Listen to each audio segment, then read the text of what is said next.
श्री शिवाय नमस्तुभ्यम हर हर महादेव। 7 अगस्त का दिन बहुत विशेष है क्योंकि इस दिन सावन अधिक मास का सोमवार है। यह सावन का 5वां सोमवार है जिस दिन आप गुरुजी पंडित प्रदीप मिश्रा जी के बताए कौन से 6 उपाय कर सकते हैं जिन्हें करने से आपको जो फल है वह अधिकता में प्राप्त होने वाला है। क्योंकि सावन का अधिक मास चल रहा है, ऐसा 19 वर्षों के बाद है कि सावन के बाद जो अधिक मास है वह भी सावन का ही है। ऐसे में आपको सावन के 8 सोमवार देखने को मिलने वाले हैं। उसी श्रृंखला में 5वां सावन का सोमवार है, तो इस दिन आप गुरुजी पंडित प्रदीप मिश्रा जी के बताए सभी 6 उपाय या अपनी आवश्यकता के अनुसार जितने आपको उपाय लग रहे हैं उतने उपाय करके अधिकता में लाभ प्राप्त कर सकते हैं। तो बढ़ते हैं इस वीडियो में बताए गए सावन अधिक मास के पहले विशेष उपाय की ओर। भोलेनाथ की विशेष कृपा प्राप्त करने के लिए आपको शिवलिंग पर त्रिपुंड बनाना है। पर किस प्रकार से बनाना है आप वीडियो में देखकर समझते जाइए। अपने हाथ के बीच की 2 उंगलियों का उपयोग करते हुए आपको शिवलिंग पर 2 लाइन खींच देना है। यह तरीका गुरुजी पंडित प्रदीप मिश्रा जी ने बताया है। गुरुजी ने कहा शास्त्रों पर त्रिपुंड बनाने का एक विशेष तरीका होता है। इसके बाद अंगूठे की बाजू वाली उंगली का उपयोग करते हुए इन्हीं 2 लाइनों के नीचे आपको तीसरी लाइन बना देना है। इस प्रकार से शिवलिंग पर त्रिपुंड बनाया जाता है, जो कि गुरुजी पंडित प्रदीप मिश्रा जी ने हाल ही के पिछले 6 महीने की कथाओं में बताया है कि शिवलिंग पर आप इस प्रकार से त्रिपुंड बना के श्री शिवाय नमस्तुभ्यम बोलते हुए अपनी मनोकामना करेंगे तो वह मनोकामना भोलेनाथ जरूर सुनते हैं। आप प्रत्येक सोमवार को शिवलिंग पर त्रिपुंड बना सकते हैं। आप चाहो तो रोज़ भी बना सकते हैं, पर सावन सोमवार के दिन बनाएंगे तो इसका जो फल है वह आपको अधिकता में ही प्राप्त होने वाला है। भोलेनाथ आपके जीवन में सुख समृद्धि जरूर लाते हैं। बढ़ते हैं दूसरे विशेष उपाय की ओर। इस सावन अधिक मास के 5वें सोमवार में आपको शिवलिंग पर बेलपत्र अर्पित करना है। पर गुरुजी ने कहा बेलपत्र को कभी भी शिवलिंग पर खाली अर्पित ना किया करें। मतलब आप बेलपत्र की पत्ती में कुछ भी लगा सकते हैं, चंदन लगा सकते हैं या फिर अष्टगंध लगा सकते हैं। आप तीनों पत्तियों में पीला चंदन लगाते हुए श्री शिवाय नमस्तुभ्यम बोलते हुए बेलपत्र को शिवलिंग पे अर्पित कर सकते हैं। अगर आपके पास चंदन नहीं है तो आप एक अक्षत भी उसमें रखते हुए शिवलिंग पे अर्पित कर सकते हैं। बेलपत्र को शिवलिंग पे अर्पित करने के बाद भी आप श्री शिवाय नमस्तुभ्यम बोलते हुए अपनी कामना महादेव से बोल सकते हैं। वह मनोकामना महादेव जरूर सुनते हैं। और बेलपत्र को आपको प्रत्येक सोमवार या फिर प्रत्येक दिन जरूर शिवलिंग पे अर्पित करना चाहिए। पर आपको इस बात का ध्यान रखना है कि सोमवार के दिन बेलपत्र नहीं तोड़ी जा सकती, तो ऐसे में आप 1 दिन पहले या फिर 2 दिन पहले भी बेलपत्र को तोड़ के अपने पास रख सकते हैं। और उस बेलपत्र को आप फ्रिज में रख दें या फिर कहीं और रख दें जहाँ पे वह ख़राब ना हो, जहाँ पे वह सूखे ना। इसके बाद उस बेलपत्र का उपयोग आप सोमवार को कर सकते हैं, क्योंकि सोमवार के दिन बेलपत्र तोड़ना वर्जित होता है। सोमवार के दिन बेलपत्र भूल कर भी ना तोड़ें। और बेलपत्र को चढ़ाते समय आपको हमेशा डूठ तोड़ लेना है, इस बात का आपको ध्यान रखना है। और बेलपत्र को पेड़ से तोड़ते समय डगाल ना तोड़ें, सिर्फ बेलपत्र ही तोड़ें, डाली नहीं टूटना चाहिए।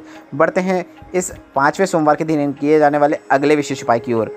अगर आप इस 5वें सोमवार में शिवालय जा रहे हैं तो आपको एक दीपक प्रज्वलित करना है। अब दीपक आप कोई सा भी बना सकते हैं, आटे का भी बना सकते हैं या मिट्टी का भी रख सकते हैं। जो भी दीपक आपके पास है उसका उपयोग कर सकते हैं। गोल बाती का उपयोग कीजिए और श्री शिवाय नमस्तुभ्यम या फिर नमः शिवाय या फिर ओम नमः शिवाय बोलते हुए दीपक प्रज्वलित कर दीजिए। महादेव के मंदिर में आपको गोल बाती का दीपक प्रज्वलित करना है, पर गुरुजी ने कहा है आप चाहो तो लंबी बाती का भी दीपक प्रज्वलित कर सकते हैं, क्योंकि महादेव के साथ साथ वहाँ पे माता पार्वती भी बैठी रहती हैं। ऐसे में आप लंबी बाती का भी दीपक प्रज्वलित कर सकते हैं। इसके बाद आपको कावड़ जल मतलब 2 कलश से जल शिवलिंग पे अर्पित करना है। आप चाहो तो सभी जगह मतलब गणेश भगवान, शरण कार्तिकेय, माता अशोक सुंदरी, शिवलिंग का कटी भाग, इसके बाद ऊपर अगर जलाधारी बंधी है तो वहाँ पर, और अंत में आप शिवलिंग के ऊपर पूरा जल अर्पित कर सकते हैं। इस प्रकार से भी आप जल अर्पित कर सकते हैं या फिर आप सीधे शिवलिंग के ऊपर 2 कलश से जल अर्पित कर सकते हैं। गुरुजी पंडित प्रदीप मिश्रा जी का बताया यह एक ऐसा उपाय है जिसे गुरुजी ने विशेष तौर पर कहा है कि आप पूरे साल भर भले ही 1 कलश से जल चढ़ाओ, पर आपको सावन में 2 कलश से जल अर्पित करना है। गुरुजी ने कहा इस प्रकार से शिवलिंग पर जल अर्पित करने वाले के भोलेनाथ कभी भी झोली खाली नहीं छोड़ते हैं। तो सावन में आप इस प्रकार से जल जरूर अर्पित करें। जल अर्पित करने के बाद थोड़ा सा जल प्राप्त करके आप उसका आचमन भी कर सकते हैं या फिर आप उसका घर में छिड़काव भी कर सकते हैं। और आपको इस सावन में अगर शिवलिंग पे दूध अर्पित करना है तो आप, यह सावन का 5वां सोमवार सबसे विशेष है, इस दिन आप शिवलिंग पे दूध जरूर अर्पित करें। शिवलिंग पे दूध हम रोग मुक्ति के लिए अर्पित करते हैं। आप चाहो तो 1 कलश में जल और 1 कलश में दूध ले लें और इस प्रकार से 2 धार बनाएं कि 1 धार जल की हो और 1 धार दूध की हो। इस प्रकार से भी जल आप रोग मुक्ति के लिए शिवलिंग पे अर्पित कर सकते हैं। अगर घर का कोई बहुत बीमार व्यक्ति है, दवाइयाँ चल रही हैं, तो यह विशेष उपाय जरूर करें। बढ़ते हैं अगले विशेष उपाय की ओर। आपको शिवलिंग पर 108 कोई भी सामग्री अर्पित करना है। आप चाहो तो काली तिल अर्पित कर सकते हैं, आप चाहो तो मूंग के दाने अर्पित कर सकते हैं। जो भी आपके पास सामग्री उपलब्ध है वह 108 की संख्या में अर्पित करने के बाद आप श्री शिवाय नमस्तुभ्यम बोलते हुए अपनी कामना महादेव से बोल सकते हैं। गुरुजी का यह एक ऐसा उपाय है जिसे आपको रोज़ करना है, पर अगर आप रोज़ नहीं कर पाते हैं तो आपको प्रत्येक सोमवार को करना है।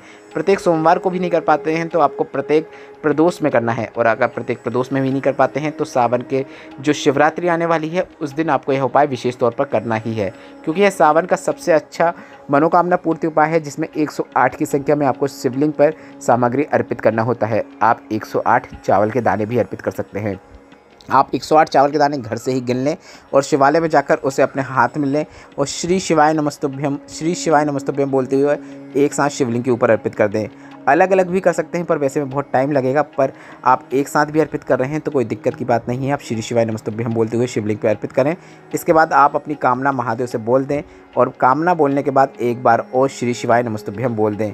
यह सावन का सबसे अच्छा मनोकामना पूर्ति उपाय है, जिसे आप इस सावन के 5वें सोमवार मतलब 7 अगस्त को करना ना भूलें। त्रिशूल शिव महापुराण कथा में गुरुजी ने काफ़ी अच्छा उपाय बताया था। अगर आपके वैभव की कमी है, वैभव आपको नहीं मिल पा रहा है, ना तरक्की मिल रही है, व्यापार भी आगे नहीं बढ़ रहा है, ना ही आपको नौकरी में तरक्की देखने को मिल रही है, तो आपको 7 बेलपत्र लेकर शिवालय पहुंच जाना है। 7 बेलपत्र शिवालय में लेकर जाएं। इसके बाद श्री शिवाय नमस्तुभ्यम बोलते हुए बेलपत्र को त्रिशूल में स्पर्श कराएं। आप देख सकते हैं त्रिशूल के तीनों भागों में आपको बेलपत्र का स्पर्श कराना है। तीनों भागों में स्पर्श कराते समय भी आप श्री शिवाय नमस्तुभ्यम मंत्र का स्मरण जरूर करें।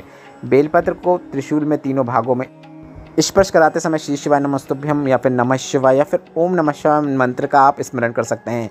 और तीनों जगह स्पर्श कराने के बाद इस बेलपत्र को आपको शिवलिंग में जो माता सुख सुंदरी का स्थान होता है वहाँ पर अर्पित कर देना है। आप चाहो तो यह उपाय करने के बाद शिवलिंग पर 1 कलश जल भी अर्पित कर सकते हैं। बेलपत्र को माता अशोक सुंदरी के स्थान पर किस प्रकार से अर्पित करना है आप देख कर समझ सकते हैं। बेलपत्र की डंडी जलाधारी की ओर हो, इस प्रकार से बेलपत्र को आप शिवलिंग में माता अशोक सुंदरी के स्थान पर अर्पित करें। बढ़ते हैं अंतिम और सबसे विशेष जानकारी की ओर। कांवड़ शिव महापुराण कथा चल रही है, जो कि तिल्दा नेवरा रायपुर में चल रही है। इसमें गुरुजी ने सभी से अपने जीवन में 3 विशेष बातों को, 3 विशेष नियमों को अपनाने को कहा है।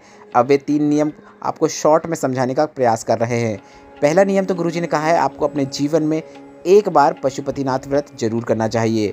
और गुरुजी ने पशुपतिनाथ व्रत करने के लिए यह कहा है कि ऐसा जरूरी नहीं है कि आपको पुस्तिका पढ़ना है या कोई कथा पढ़ना है। आप शिव पूजन करते हुए, व्रत रखते हुए भी पशुपतिनाथ व्रत कर सकते हैं। और अगर व्रत रखने का भी सामर्थ्य नहीं है तो आप भोजन करते हुए भी पशुपतिनाथ व्रत रख सकते हैं। और गुरुजी ने यह भी कहा है कि आपको एक पशुपतिनाथ व्रत पूर्ण होने के बाद दूसरा पशुपतिनाथ व्रत करना है तो 2 से 3 महीने का इंतजार करना है, उसके बाद करना है। दूसरा नियम यह है कि आपको प्रत्येक प्रदोष में 2 दीपक प्रज्वलित करना है। पहला दीपक आपको शंकर भगवान के मंदिर में प्रज्वलित करना है और दूसरा दीपक आपको शाम को अपने घर के द्वार में सीधे हाथ की ओर प्रज्वलित करना है। प्रदोष के समय 2 दीपक प्रदोष काल में जरूर प्रज्वलित करें। तीसरा और आखिरी नियम जो आपको बनाना है वह है शिवरात्रि का। प्रत्येक माह में मासिक शिवरात्रि आती है तो इसमें आपको 4 जगह दीपक प्रज्वलित करना है। एक भोलेनाथ के मंदिर में, एक बेलपत्र के पेड़ के नीचे, एक आंवले के पेड़ के नीचे और चौथा दीपक आपको अपने घर के द्वार के पास प्रज्वलित करना है। यह भी आपको सीधे हाथ की ओर प्रज्वलित करना है। यह सभी नियम आपको अपने जीवन में जरूर बनाना है। आप जो चाहोगे वह आपको सफलता जरूर प्राप्त होती है। जीवन में सफलता प्राप्त करने के लिए गुरुजी ने सभी से यह नियम बनाने को कहा है। इस वीडियो में बताया गया उपायों से संबंधित अगर अभी भी आपके मन में कोई प्रश्न हो तो वे प्रश्न आप कमेंट के जरिए पूछ सकते हैं। और मेरे द्वारा दी गई जानकारी अगर आपको थोड़ी सी भी उपयोगी लगी हो तो इस वीडियो को लाइक करके कमेंट बॉक्स में हर हर महादेव टाइप करना ना भूलें। श्री शिवाय नमस्तुभ्यम। हर हर महादेव।